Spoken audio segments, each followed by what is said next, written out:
bracha for Torah study is Baruch atah Adonai Eloheinu melech haolam asher kitshanu mitzvotav v'tzivanu la'asok b'divrei Torah.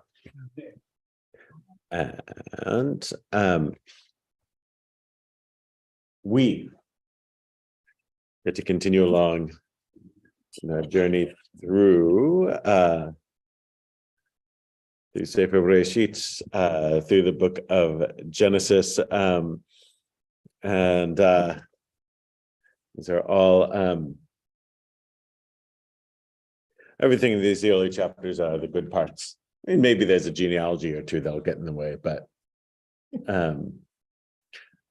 still, we pick up midway through chapter 3. When we last left our protagonists, they were having a snack in the Garden of Eden, and the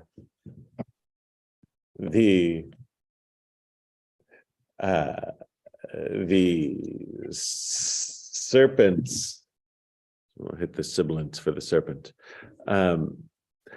and the serpent's comment is, you won't die, because God knows that on the day that you eat from the tree, your eyes will be open and you'll be like God, or be like the gods, knowing good and bad. Now, of course, what happens to the people when they in fact eat? What do they know?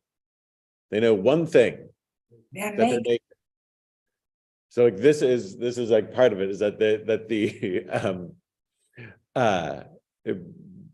presumably it doesn't pan out the way they think, right? They think they're going to, or like the promise is that they'll be like God, and what they get is knowledge that they're naked, and their feeling about their nakedness seems to be that they feel embarrassed. Who are they naked from? Each other. Or just like in general, right? Sort of like and that's that's a line. And the eyes of the two of them were opened, and they knew that they were naked. They picked fig leaves and made loincloths for themselves. So like the implication is some feeling of embarrassment or shame, or being ashamed, right? So rather than being like gods or like God, it's their creatureliness. Like they feel almost like more intensely human, where they feel the effect of being embodied all the more so. So this, and then said, they heard the sound of Adonai Elohim walking in the garden in the wind of the day, and the human and his woman hid from Adonai Elohim among the garden's trees. Adonai Elohim called to the human and said to him, Ayaka, where are you? And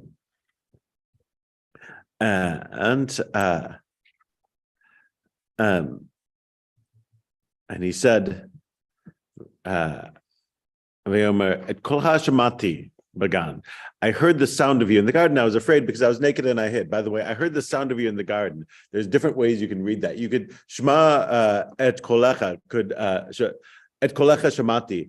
Either it could be I heard the sound of you in the garden, or I obeyed your voice. So you could read it as I obeyed your voice, though the punchline is, of course, that he did the exact opposite. But the words mean the same thing. Shamati means can be I heard, but it's also a synonym for like I obeyed. Like, yeah, I listened to you. I listened to what you said. But of course he didn't. Like, so you can read that either way. Either that could also be part of his dissembling. Doesn't have to be, but could be. V'yara, and I was afraid, ki arum anochi. And I was afraid because I was naked. So this is also partly like who are they naked from? Like I'm embarrassed because I'm naked. That this is sort of like post fruit, an essential human quality is being embarrassed to be naked. Well, from each other is the initial thing, but yeah. So I think there's a sexual connotation to it. Like the first they're embarrassed from each other, conceivably the serpent, but it seems from each other, or again from the serpent, and then from God, though. And in the Cass probably uses the right word, like for no, it's actually in Nahum Sarna's Genesis commentary. Up until this moment, God is off stage, as it were. It's almost it's almost as if it's like a play, and God's off stage, and then what goes on stage, right? Like sort of like, and then God was walking the garden and said, "Where are you?" Because you don't get the sense. You might get the sense, but it's not necessarily like the sense that God's like watching everything and saying, "Don't do it, don't do it, Eve." Like there's not like that's not going. Like it's almost as if it is weird. It's almost play-like. God sitting there saying, maybe they won't. Right, or like sort of like sitting there like with the angels, the us in. I was like, I don't see how this plays out, or like sort of making game time bets on FanDuel. Like what's the spread that he's going to eat it? Minus 1,500. Yeah, So that applies to well, when they get yes, they have to have free will before they do it. So again, like it's almost explanatory rather than anything else. This is just explaining what it means to be human, that being human means, one, free will. You can't just follow directions. And two, suffering, as we'll see. That's all, again, etiological, meaning that it's explaining why things are the way they are. And there's a number of key things that are about to be explained. 11.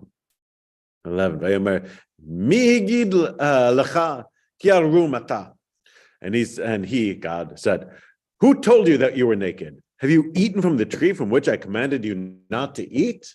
Which again, either is a have you question or a leading question inviting a confession.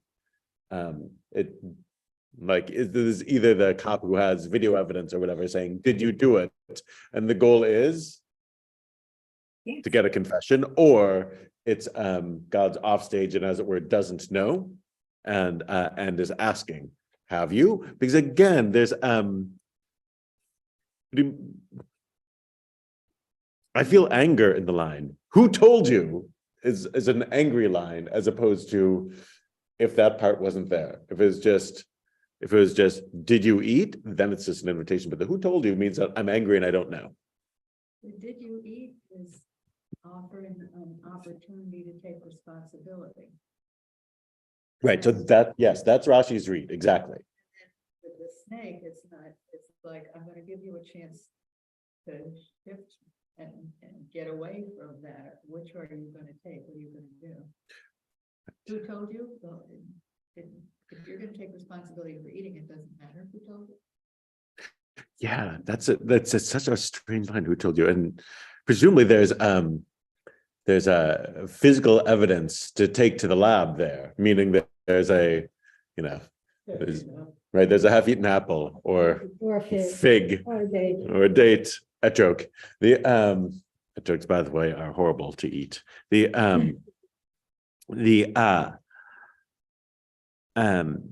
So that, again, this could be like a sense of an earlier level of God, where again God's walking in the garden, or seems to be walking in the garden, asking questions.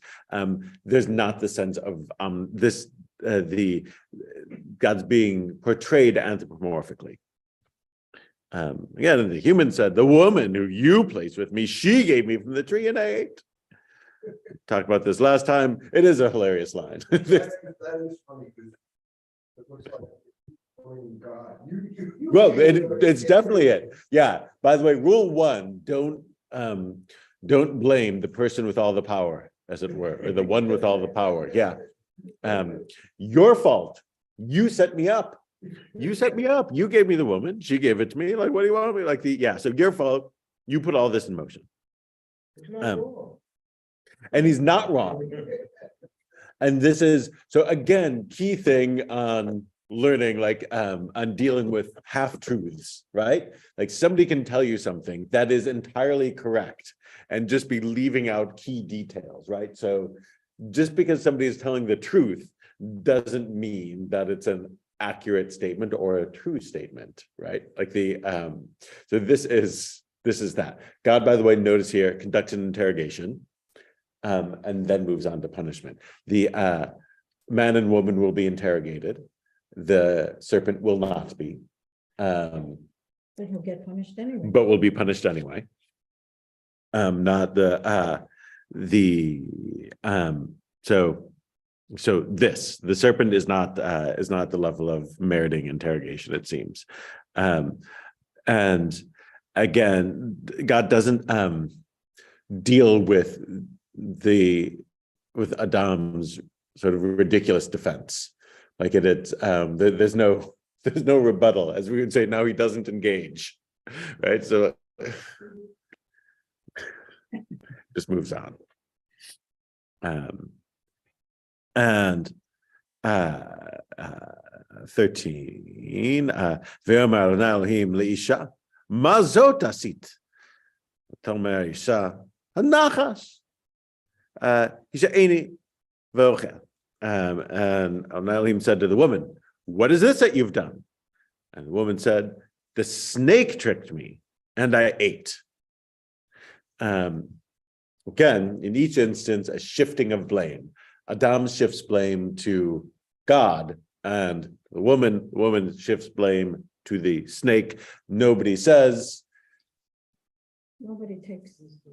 Nobody takes responsibility, right? Rationalization, part of humanity is, again, this rationalizing of our deeds. Just, picture the scene. Adam says Eve did it. Eve says the snake did it, and the snake goes. Right. Like looking around for somebody. Right. No, I can't believe Right. I'm the end of the line. Right. Yeah. Correct. So it's surprising that there's no questioning of the snake. Correct. It's right. It's as if. Sorry. No, I was just curious because it's more than that for me. It's the snake doesn't have free will. The implication I feel like is otherwise. So this. But it's not something that we learn from this, that all animals therefore have free will. Right.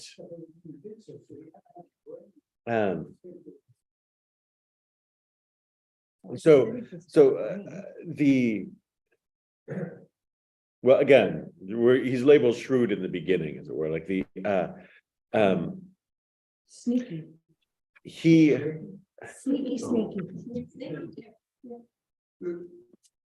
The Sarna's comment is the serpent at the beginning of the chapter. The serpent has always been a creature of mystery. This venomous bite, it can inflict sudden and unexpected death. It shows no limbs, yet it is gracefully and silently agile. Its glassy eyes, lidless, unblinking, strangely lustrous, have a fixed and penetrating stare. Its longevity and the regular recurrent sloughing of its skin impart an aura of youthfulness, vitality, and rejuvenation. Small wonder that the snake simultaneously roused fascination and revulsion, awe and dread. Throughout the ancient world, it was endowed with divine or semi-divine qualities. It was venerated as an emblem of health, fertility, immortality, occult wisdom, and chaotic evil, and was often worshipped.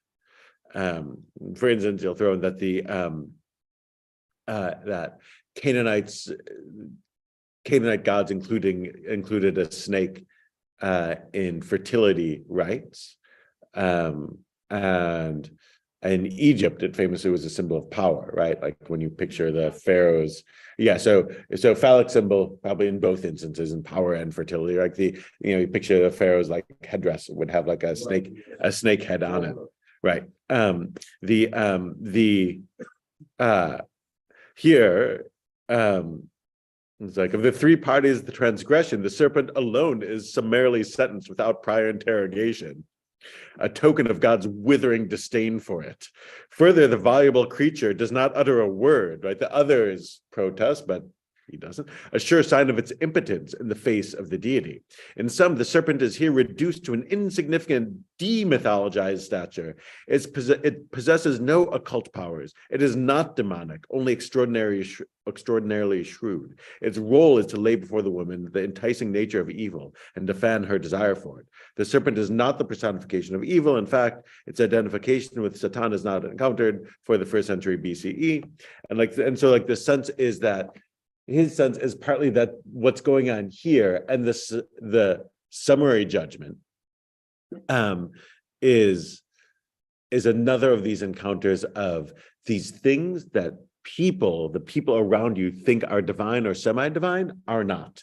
These are creatures of God, and not only that, but God knocks the God knocks them around like sort of with ease, as it were. So again, other people's gods, like the sun, created by God. The snake, God can curse the snake. Back further, when God created man, he gave him dominion over animals. Right. And if that's the case, if the serpent is an animal, would he have dominion over the serpent? Yes. And as it were, gives up, it would seem. So good point. It's almost should, but didn't let the serpent Manipulate them. Yeah. Yes, manipulate them. That's part of what you shouldn't be doing. But the Rabbi? serpent, did you say that the serpent hypnotized Eve? Not hypnotized in the right. So she'll be named Eve in a moment. Not hypnotized in the sense of against her will. I think it's convinced. Hypnotized, certainly in our culture has this sense of that you're being preyed upon, and as it were, or I think the essence of the story is that they could have intellectually stood up to and resisted, but didn't. So Sino, the term, he was beguiled. Right. So that's the right. The others employ that word as well. Yeah. So tricked. What is anyway? Yeah. Richard. I think God may have learned something at this moment about himself. He might have said, wait a minute. Maybe I made a mistake. Maybe I can make mistakes. When it comes to Noah, he decides, no, I'm going to start all over again. But at this point, he doesn't say, no, wait a minute. We got this all wrong. Let's get rid of these two. I'm going to start all over again. He persists, but now the idea is introduced in his mythologic mind that, oh, you know what? I can sometimes make mistakes. It's possible for me to make mistakes as well. I think the first chapters of Genesis are that seems to be what's going on in the first chapters of Genesis. God, again, what have you done strikes me as an angry moment, meaning that I didn't expect this to happen, as it were. And then making them skins is like that. All right, you now need something that you didn't need before, so I'll give it to you. Same thing with the Cain and Abel story. You'll see that God seems surprised by what's happened, and will make a punishment and then walk back the punishment. The same thing seems to be the case with the tower. Same thing seems to be the case with the Noah story. And then it's finally with Abraham, it's all right, we're going to start over, and we're going to, so it is a constant theme that there seems to be a surprise and learning thing. And again, you can believe that that's God or not, but that's sort of the what the character of God in the text is doing. Robert Alter also uses beguiled, and the woman said, the serpent beguiled me and I ate. And the Lord God said to the serpent, because you have done this, ki asita zot arurata, cursed be you, of all the cattle and beasts of the field. On your belly shall you go, and dust shall you eat all the days of your life. Enmity I will set between you and the woman, between your seed and hers. He will bite your head, and you will boot him with the heel. All right, so first,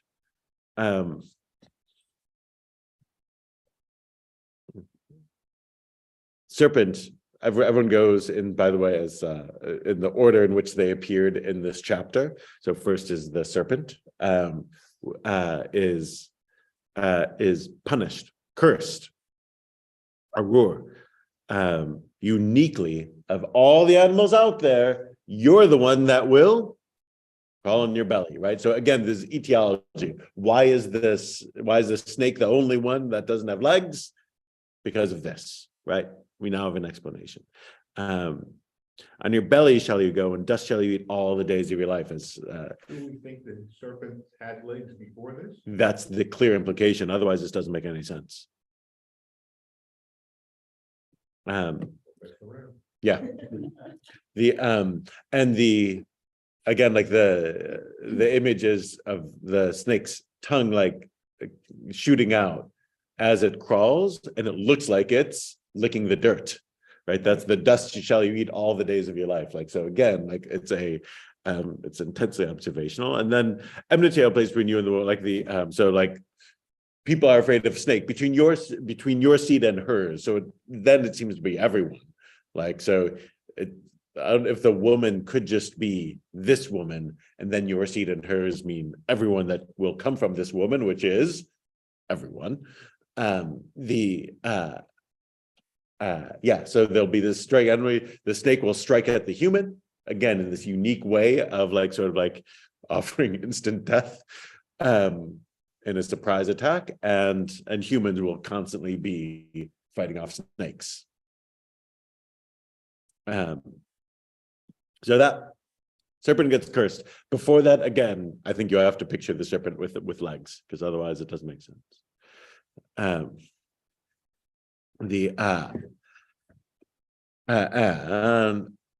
to Alisha Amar, to the woman, he says, Hirba, Arba itfuneka vehornecha, hornech, ve'etzav tildevanim, ve'el isha, tishu katecha v'huyim shelba.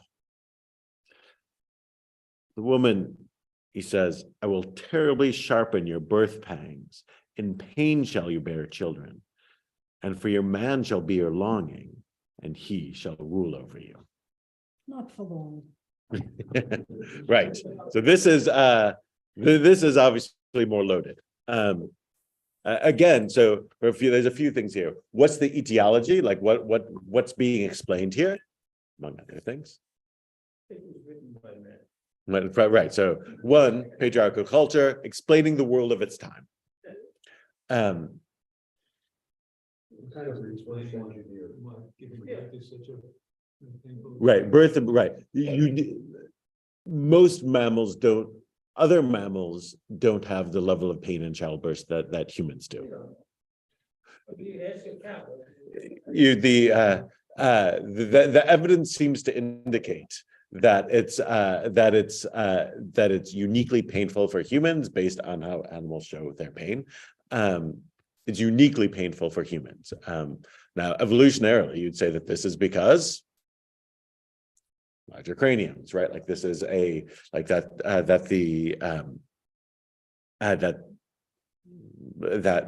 the case. But yeah, human childbirth humans giving birth is uniquely painful for mammals. Evidence seems to be this is sort of like an explanation for it. Like why this? And so normally people seek to avoid things that are uniquely painful, and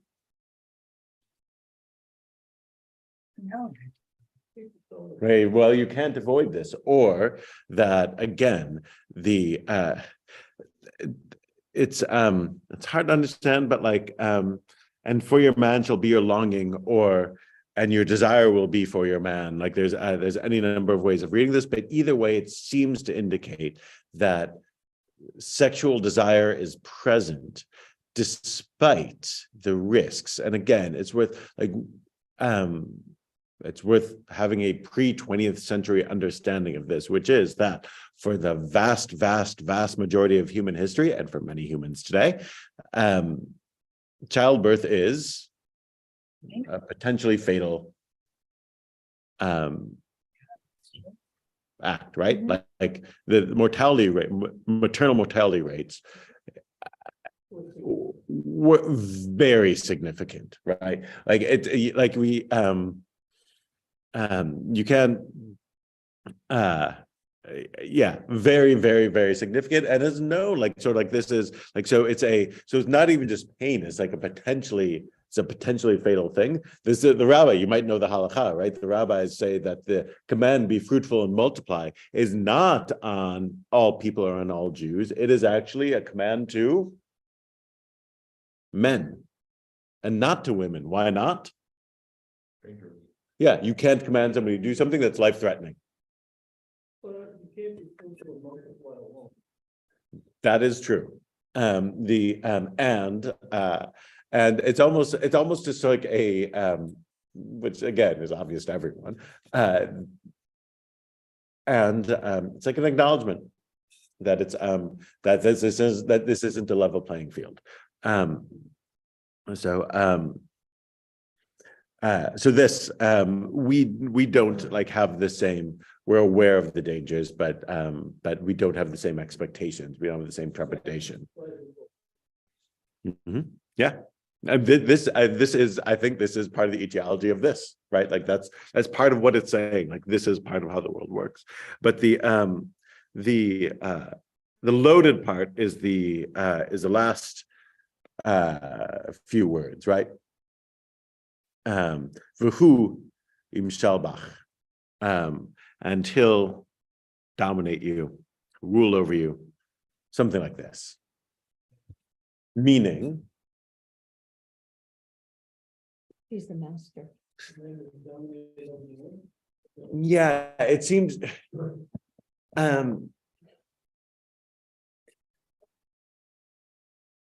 it's so there's a lot. I mean, it seemed physical strength. Men, yeah, in the main, biologically, physically stronger than women, right? This is why we have different hockey teams. So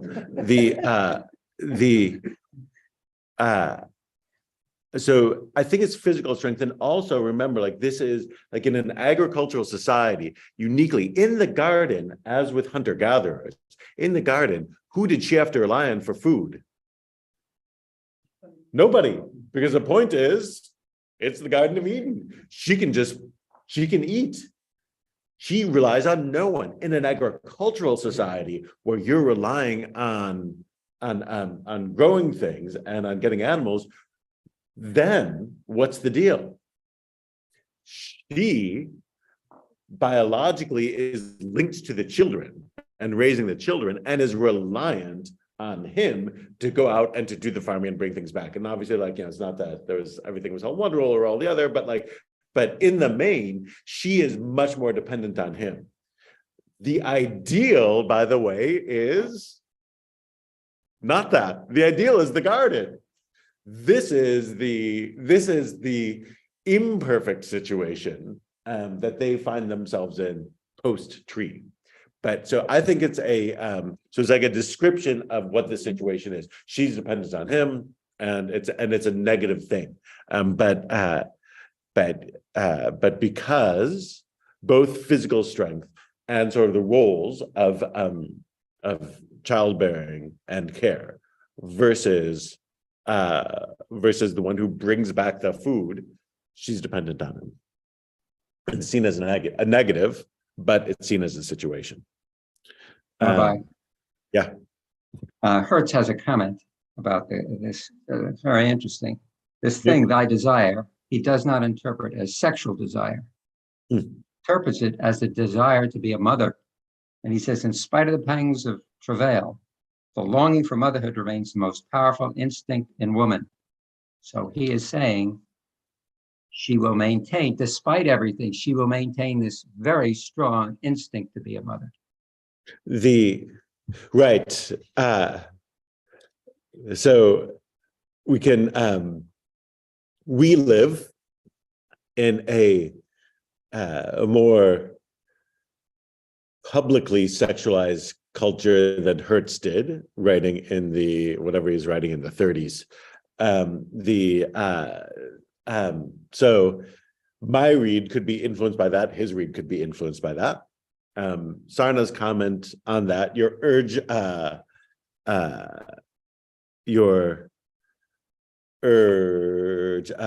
your urge shall be for your husband and he shall rule over you. Your urge, the import of this phrase is unclear. Rashi understood this together with the next clause to refer to the satisfaction of female sexuality being traditionally dependent on the husband's initiative. Like, so that is even like sort of like a more pointed read than I put out there, like that it's reflecting his society, that it's actually like the initiative, as it were, and who's comfortable doing that and who isn't. Ramban, Nachmanides, took it to mean that despite the discomforts and pain attendant upon childbearing, the woman still longs for the sexual act that brings about this condition. Another possibility is to see the two provisions as a reflection of social reality historically, and then sort of like the more or less what I said about bringing things in. And another explanation is what you just offered from Hertz, which is that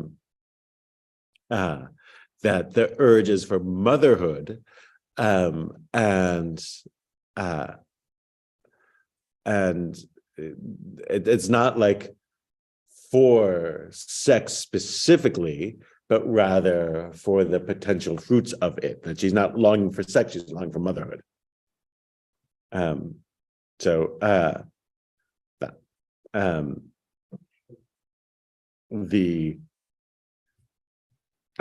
this, and then the Adam is going to get the longest address.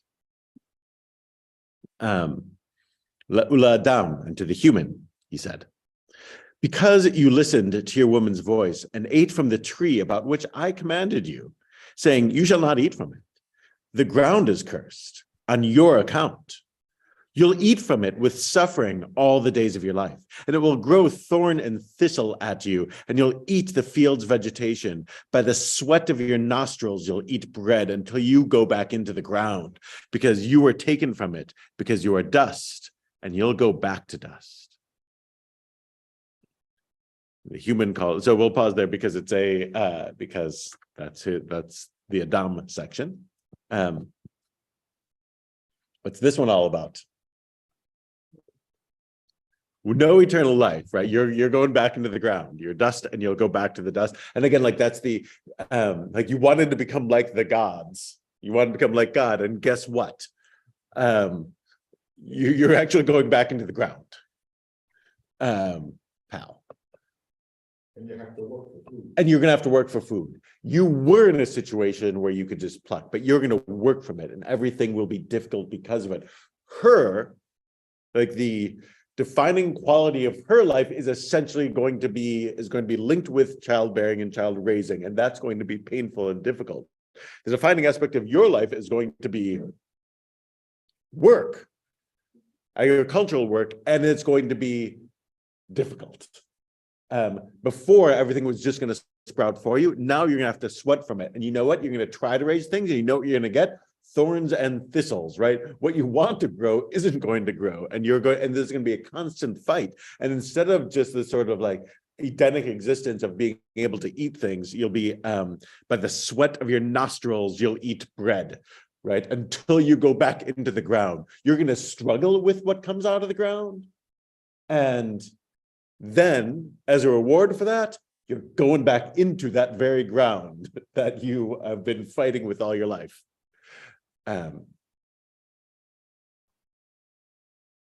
By the way, who gets cursed? Everybody. Yes and no.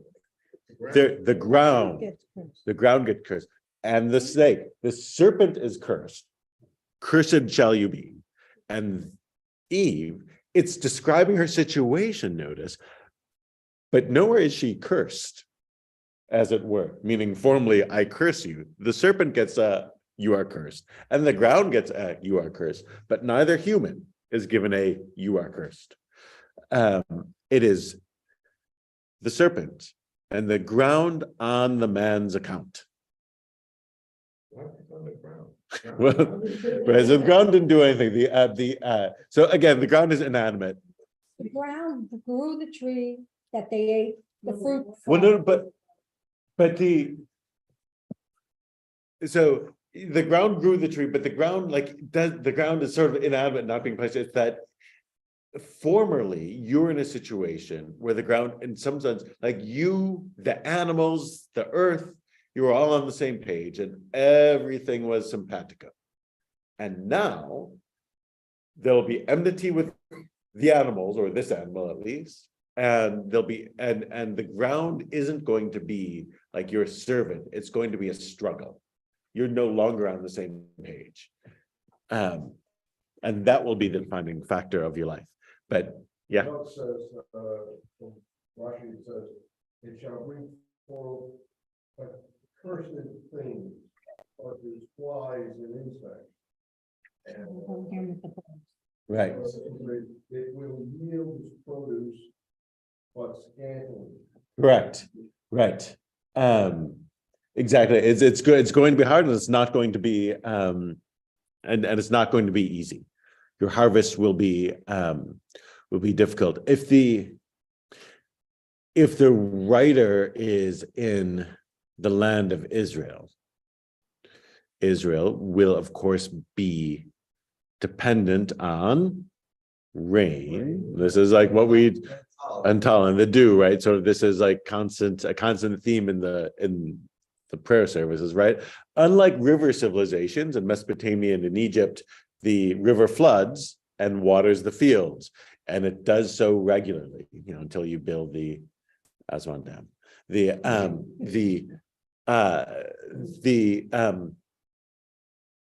river floods, and you're dependent on the river, so you worship the river. The Nile becomes a god, and the Israelites are dependent on rainfall on the heavens, and so of your existence depends on the heavens. You look for your God in the heavens, right? So the ground is cursed. The ground's not going to be as regular as you want. This kind of story would never come out of Egypt, because the ground is, they never struggled with the ground the same way, because the river flooded regularly. Does this include the cattle and all the beasts? They're sort of like, again, off stage as well. So it's not clear, are they like in the garden? Are they not in the garden? They're there like to be named and stuff. Right. So, but they're obviously out of the garden as well. So. No, this again, notice he's vegetarian. He's still vegetarian here. That's explicit in the punishment, right? The ground is cursed on your account. You'll eat from it with suffering all the days of your life. By the sweat of the nostrils, you'll eat bread until you go back into the ground. It seems that what he's eating is from the ground. And there's no, and you'll have there'll be chicken as well. It seems to be what he's eating is from the ground. Not until Noah will we see humans eating meat. My nostrils don't sweat. I was just gonna say, here it says brow. Right, brow. I think face. Unusual. Yeah. I think that's sort of like it's almost like what drops into your like it's sort of like the sweat coming from this part of your mouth is what's dropping into your mouth. It's sort of like a particularly unpleasant thing. So Richard Friedman goes through all the etiologies. What does the story explain? One, why snakes do not have legs, right? Why there's enmity between humans and snakes. Three, he says it's the etiology of man's domination of woman in the world in which this story was composed, right? The author's etiology of women's being drawn to man and man's mating with woman, on account of which the man leaves his father and his mother and clings to his woman, and they become one flesh. 6, the story of the etiologies of clothing and embarrassment over nudity. Labor pain, 7, 8, work to Adam, 9, knowledge of good and bad, and 10, of course, death. The humans have access to the tree of life initially, which would make them immortal. They are denied only the tree of knowledge of good and bad. It's a result of eating from the tree of knowledge that they lose the access to the tree of life. So far, we're not very far. We've answered 2 of the 3 great issues of life. Where do we come from?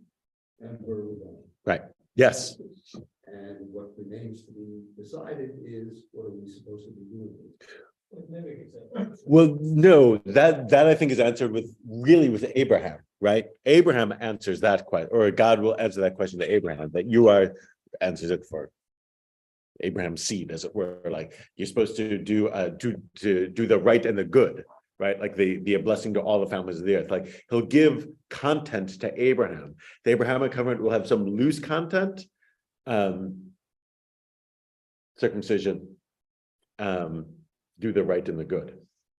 And then in 2.5 weeks here, the covenant will be fleshed out in even more detail on Mount Sinai and following. Like but yes, like that, the why it will be coming up. Initially, it seemed the why is obedience, and that doesn't work. So then after obedience is going to come something else, and that is to like God will feel it out. The next chapter, Cain and Abel, will begin like the fleshing out of that. There'll be a couple of commandments to the children of Noah that we'll see. You know, the Psalm for Thursday, you keep telling me, if you only would If only you would my listen, ways, right. listen to me.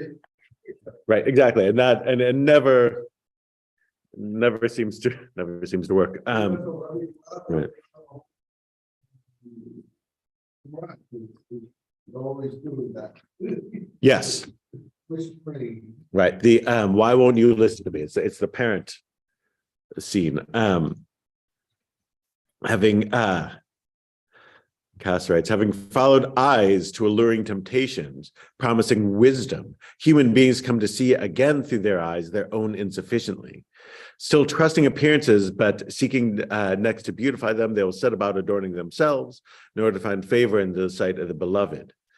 That is, by the way, different read on the fig leaves. Why they put on fig leaves, maybe? To be more attractive to their mate.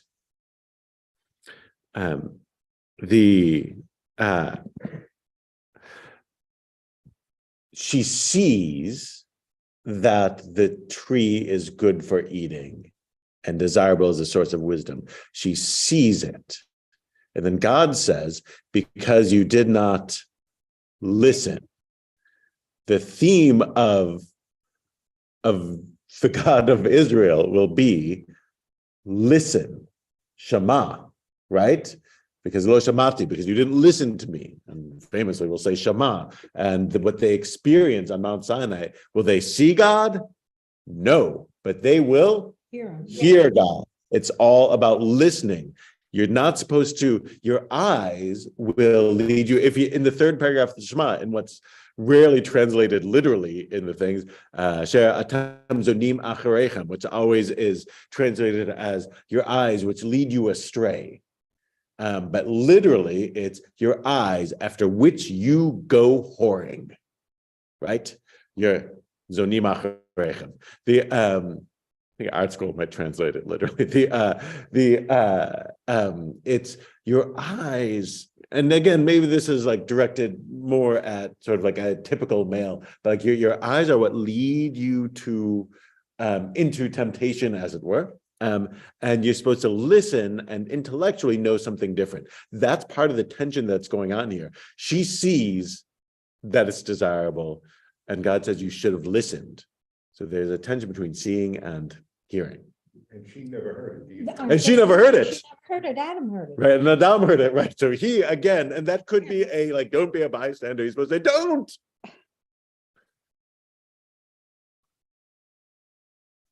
Like, animal degree of knowledge within grasp of that.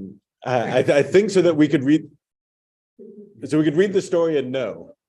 And also like sort of free will, and also like sort of it's a thing that, I mean, it's a thing, I don't know the meaning of it, but I think it's significant that they chose one and not the other. Yeah, But the so serpent told him to eat from the right, from this one and not from that one, right? Which we can, it looks better. Good. had more food. So I actually think of there's a great Bob Dylan line in License to Kill. It's from his born again Christian phase, so some people don't listen to it, but there's great stuff out of that phase. There's a line, and man worships at an altar by a stagnant pool, and when he sees his reflection, he's fulfilled, and all he believes are his eyes, and his eyes, oh, they just tell him lies. It's and it's that. It's been right, it is. Dylan occasionally does midrash. Earlier, of course, in the 60s, he says, God said to Abraham, kill me a son. Abe said, man, you must be putting me on. Right? That's Highway 61. So this,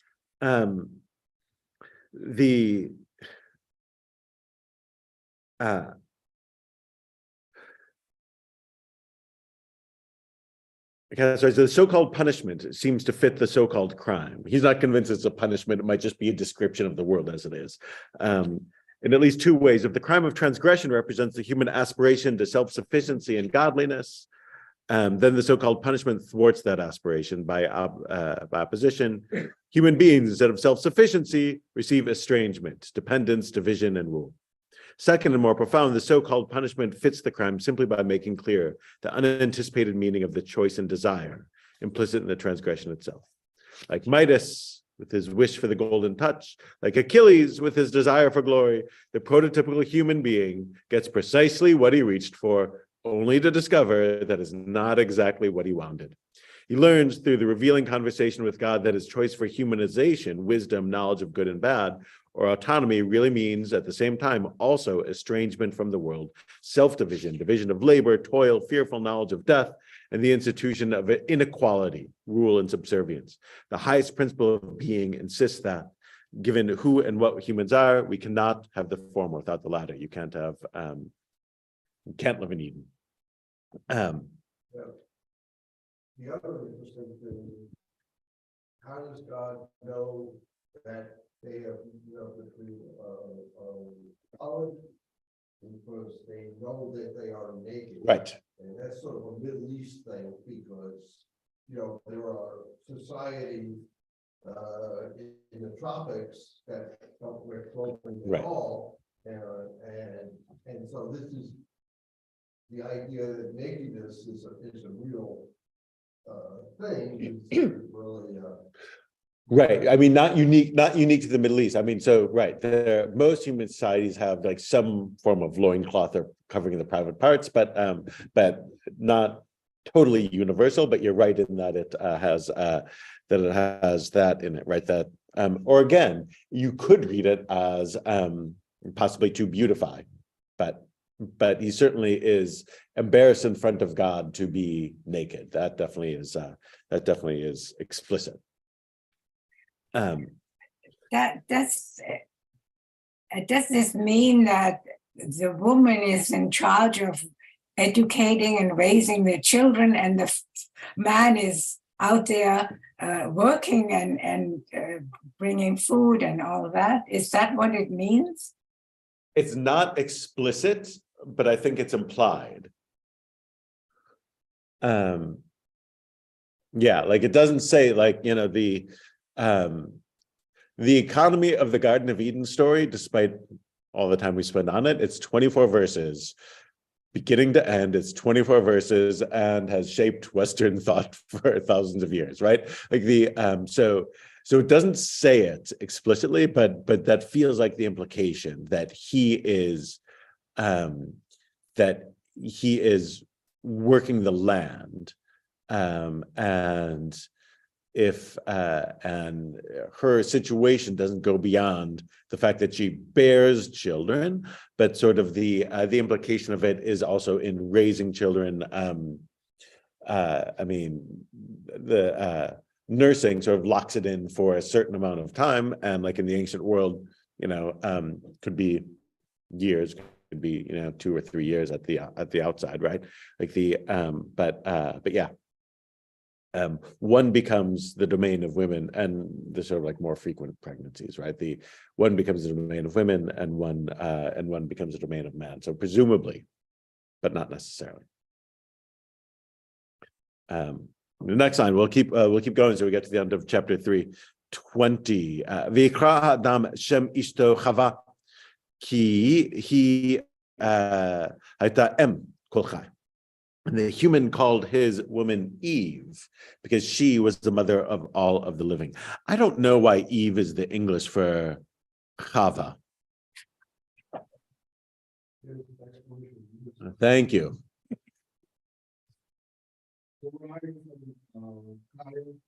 Right. But we did not call her Chayim because that's the word for beast. Right. Yeah. So right. So Chava, right? Why she's Chava is known, like that. That's the etiology actually given right there, right? It seems to be a take on Chai, like again, like mother, the feminine form of the word for life. I don't know this on my independently. Richard Elliott Friedman says that Chava.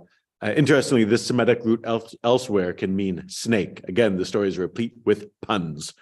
So I don't know why Eve, like what the connection on Eve is, because it doesn't sound like, to me at least, it's not like Adam and Adam. So meaning what? Pardon me? The man. And The man, Right. No, I'm saying the English word Eve. To Eva and like, from Chaya to Eva, I think that there was some kind of like translation. in Ah, there. okay, that makes And sense. so like, yeah, just linguistically, Okay, it evolved into that. got it. That makes sense. it comes thousands of years later. Right. So that might be, so his comment is Hebrew Eve Chava, which seems to be an archaic form of Kaya, which could mean living thing, life personified. She is. This is how Septuagint understands it when it rendered the name here as Zoe. The vocalization, but that's Greek as opposed to the Latin, which you're saying, like the vocalization suggests an infinitive form, propagator of life. Aramaic could be a wordplay. Aramaic chivya means serpent. So mother of all the living. I don't understand the tense of that last phrase, because she had become the mother. Why doesn't it say she would become the mother? Yeah, I mean, so JPS translate had become feels like an odd structure for them to use.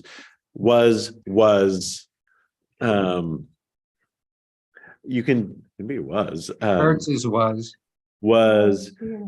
the human called this woman's name Eve, for she was the mother of all the living, and so yeah, so this I just say that because I never know Eve again. So but yeah, that makes sense. Like the of all the living, like so again, like she the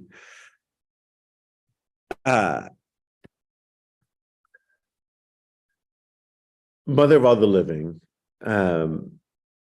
This description is closely paralleled in Near Eastern mythology, where it belonged to the mother goddess.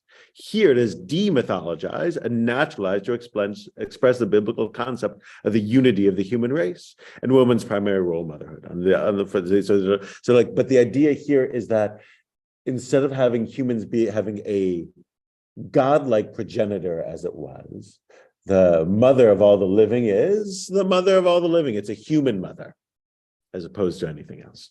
And the V'as Adonai Elohim la'adam u'l'ishto ketonet. or Ulav Hashem. And Adonai Elohim made garments of skins for Adam and his wife and clothed them. So one, Adam names her, right? She before didn't have a name. I mean, he is just human and she is woman. And he says, he essentially says, I am man and she is woman at the beginning, but they don't have names. He now names her. And his name is essentially sort of like, it still remains what he is. But that, and then God makes them clothes. This is, the rabbis will say, the Torah begins and ends with acts of loving kindness. That it ends, the last thing God does in the Torah is buries Moses. And so here, like among the first thing God does is make some clothes for Adam and Eve, because it's going to be cold out there where they're going. And so makes them some clothes. Neither of which they sort of know is like being a tailor, being a grave digger, not such, fancy professions. And God's doing them because nothing is below. Like when you do something decent for something, it's not beneath you to do it. Like so the rabbis, this is sort of famous midrash. The rabbis are like God's willing to do this like out of kindness for everybody involved. And it's also a moment ago there seemed to have been anger, and now it's like the parent who, again, after punishing, is like, I can't quite do it. Like, here's something nice, or you'll need this. It is a sweet moment. What are the skins? We don't know. Though there is a midrash that says what skin would be nearby, by the way? The snake, right? Because the snake's constantly shedding its skin. So like that's one option out there. Skin shed. Now, right. Now and now Adonai Elohim said, here the human has become like one of us to know good and bad. And now in case he'll put out his hand and take from the tree of life as well and eat and live forever. And Adonai Elohim said, put him out of the Garden of Eden to work the ground from which he was taken. And he expelled the human. And he had the cherubs and the flame of the revolving sword reside at the east of the Garden of Eden to watch over the way to the tree of life and seen.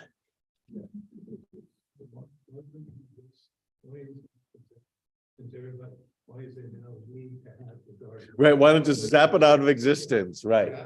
Right, yeah. So it's not zapped out of it's so part of what's I like that part about the story is that it's still there. Almost the way is guarded. It's not even that it's hidden, it's guarded by cherubs, which aren't. Why didn't you put them by the tree of knowledge of good and bad? I know it's only here, right? So again seems to be something else, right? That it's just explaining how we are and why you can never go back, right? So the cherub, again, not a Renaissance fat baby, but the cherub is more like a sphinx, probably a creature with a human head and a lion's body and wings. They also make another appearance on top of the ark. Yeah. On top of the ark, there's this. You can see it in that documentary, Raiders of the Lost Ark. There'll be they're small, but they're there, and also in the temple, it says that there were cherubim, again, not fat Renaissance babies, but these sphinx-like creatures with human heads, maybe a lion body and wings above the ark, and there were two of them, and their wings would touch over the ark, and it's wild because people always say that doesn't feel Jewish, but it doesn't get any more Jewish than this. Like so it's there, and it's sort of like it is this weird like bit of like hardcore mythology as it was, and something that otherwise is supposed to be very demythologized, but there you are. And the sword, by the way, not in the hands of the cherub, but it seems to be the flaming, ever-turning sword is just there. So if you come across it, you know you found. This last passage kind of has a little things in there that kind of disturb me a lot. Yeah. So God again stops doing things on his own, says, hey, We, what you mean we right there? yeah. The So- Kimosabi is the way I do that one. Yeah. What do you mean we Kimosabi? That's a standard line in my house. Anyway, the other thing is, God is afraid that man is gonna usurp him if he eats of the tree of life. I know. Or they, because he says, we're gonna make man in my image. And Yeah. And then goes and says, no, I don't want you to be as like me, or who are you talking to? I know. So again, this is so it's the same. So presumably the same we as before, which is again lots of different explanations. But it seems to be the heavenly host. If you mentioned the Psalm for Thursday, read the Psalm for Tuesday. The Psalm for Tuesday, Psalm 82, has God in the heavenly court speaking with, as it were, like the divine cabinet, right? And it's like and again, like a cabinet meeting or whatever, like there's a president or a prime minister who is the one in charge, and all the advisors. This is the king, as it were. There's one in charge. Then there are the people there to do, or in that context, angels to do God's bidding. And that's the deal. God sits there and has angels to go do this, that, and the other thing, right? Like that's sort of this image of that seems to be played upon. So we don't get a lot of those scenes, but we get a couple of those scenes. So yes, Alan, it's the royal we. or the royal we, but it never, right? So some say that, but that's sort of there's no non-problematic explanation. There's always something somewhere. That's why we have commentaries for 1,000 years. Yeah, In the 3, book. right. All right, so all right, so we will pause there. Oh, and I cast on this chapter with like, what's the point of this? It's like the source of our troubles, dear reader, is not in our stars, but in ourselves. Like that is part of the thing, is like it's not anything out there, again, as it were, that makes our lives what they are, but also it's sort of like our own proclivities. Thank you. Thank you.